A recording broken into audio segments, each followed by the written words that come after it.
Judy McLaughlin, and we are in Lexington, Kentucky. I came originally from Northern Ireland. I'm Ginny Ramsey. We're in Lexington, Kentucky at 400 East 5th Street, which is the Catholic Action Center. The Catholic Action Center began almost 10 years ago to fill in the gap of services for people in need in our community. You know, Judy and I and many others looked around and realized that there were so many wonderful social service agencies in Lexington, 341. But there were still people falling through the gaps. There were still people who weren't being served. There were still people who were homeless on the streets. There were people who wouldn't or couldn't be served at the different homeless shelters, at the different social service agencies. And then there's the whole story of people not knowing how to connect. Many people, we are situated, and the reason I said 400 East 5th, we're at the corner of 5th and Chestnut. When we found this building, we realized that we needed to be in this area to have a house of hospitality, a place that would welcome those who were not welcomed anyplace else.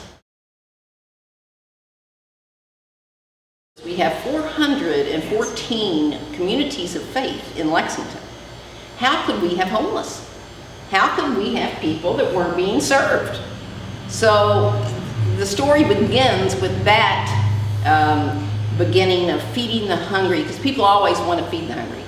That's easy. You can get volunteers to do that anytime. It makes them feel good, they see something complete, and then they go home. But a house of hospitality that Judy talked about, that we studied and prayed and talked to folks about and visited other places, it's where you develop relationships. It's where you help people to be raised up by their own feet, giving them the hand they need and being present for them. Many of the folks that we have as our guests, because a house of hospitality is not a social service agency. No. It's no one, welcomes all. There's no one who will be turned away from the door. And many of the people that have come here have been quite shocked, because a lot of places you have to write down your name, your social security number, all of these things, and we decided we were not going to require any of those things. Everyone would be accepted here, and everyone would be treated with respect. We had a phone that people could use. We had mailboxes that people could have their mail delivered here. We had bathrooms that were open all day long. We served 3 meals a day. They could go upstairs and they could have a shower. We took their dirty clothes, we washed it for them. So then we had various people come here, like Employment Solutions, and interview them and possibly have them retrained for jobs. So we had many, many things happening here, and it really was exciting. And it's continued that way, but the biggest thing I think that has to be known is that when we started this, and Judy and I are co-founders, co-directors, but we're kind of like that network that shows all the thousands behind, because we have over 10,000 volunteers a year. We can call on any community of faith, because even though it's Catholic Action Center, it's Catholic Action Center because of Catholic worker movement, of Dorothy Day, who knew that all of us as people of faith are required, not just, I mean, if you're a person of faith, you got to do something about it. Right. You know, otherwise you're just a screen door in the submarine.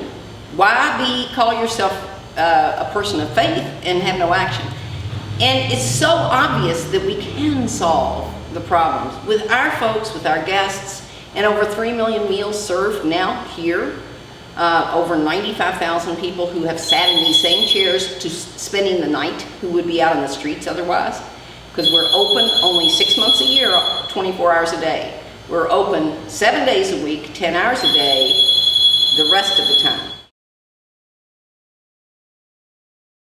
I read the story of Dorothy Day, a woman who in the early 30s saw with other young professionals what was happening on the streets of New York, that there were between 250 to 300,000 homeless. They were finding between 250 to 300 bodies every morning. Calling on every church, calling on every person who sat in a pew to go to their minister, to their rabbi, to their, you know, especially the Catholic archbishop. Especially the Catholic bishops, because in the Catholic canon law, which is the Constitution of the Catholic Church, it stated that you had to have a room of hospitality in each parish, and they weren't doing it. So they wanted to shame them into it. A woman came, there was a knock on Dorothy's door. She lived in an apartment with her brother-in-law and sister. There was a knock on her door at after 10 o'clock at night. There was a woman standing there holding an infant with two little children in her knees. And she said, "Are you Dorothy Day?" And she was holding a newspaper too, one of the papers. And Dorothy said, "Yes." And she said, "Oh, thank God I found you. So this is the room of hospitality."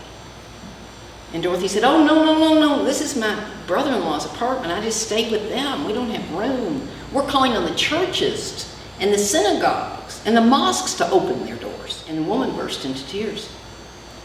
And she said, "But this infant in my arms won't live through the night. He has pneumonia. I haven't fed these children in 5 days. Please, can't I come in?" Well, of course, she had to let her in. She saw the face. She understood. And Dorothy realized something right then, that we can't call on institutions to do things that we won't do ourselves. So the next day, when 150 people appeared at her door, because they were going to, the word on the street, when they appeared, they took over abandoned buildings, and people from the churches came with the blankets and the food. Then they took over another abandoned building, then another, and those were the first houses of hospitality. This Catholic Action Center was established to let people in the community solve the problems of the poor and the marginalized. Many of the people are mentally ill. Many of the people are addicted. Many of the people are dual diagnosis. Many of the people simply have fallen through the cracks, and they're disconnected from family. They're disconnected from, they have no support. And many of them, unfortunately, have come out of jail and prison. And when they come out of jail and prison, it is a very, very dark, bleak place to come, because very often their families have given up supporting them. Very often they just have nowhere to go. And the people who are just good people in the community, you don't have to belong to a church to be part of the solution. And it's a testament that it happens. Over 110,000 volunteers in 10 years. That's unbelievable. And they come in, all the way teenagers, kids, families. We have Christmas celebrations. We have all kinds of different ways that it makes to give dignity to those in need and to connect them. I keep going back to the fact that that's the missing piece has been the connection.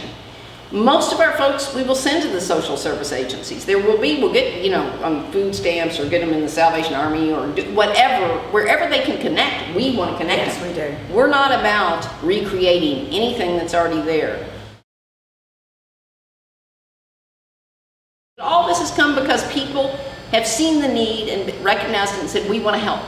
Now, how do they help? They come down and they serve one meal a year. They come down and they prepare and serve one meal a week. We have many families that do that. Second Tuesday is their evening meal. And their family, and they get friends, and once a month they come down bringing the food, and they get to know the people, and it's beautiful. It's something that anybody can do, and that's what we encourage folks, is anybody can do that. Anybody can take that, or if you can't do it once a month, you can do it once every 3 months. It's in sharing life that everybody is healed.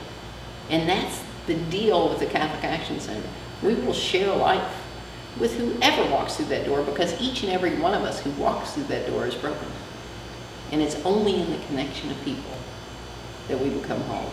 Part of the Catholic Action Center is the people of the inner city are part of the solution. It gives them dignity. It makes it work. As you saw when you came in, the gentleman who was sitting there lives in one of our houses. He's been homeless for years. Yes, that's right. He now has a responsibility of having the second shift at the Catholic Action Center, and he's earned it, and he's proud of it. Everyone needs dignity. Everyone needs to be needed, and they have taught us that more. Our guests have been our gift.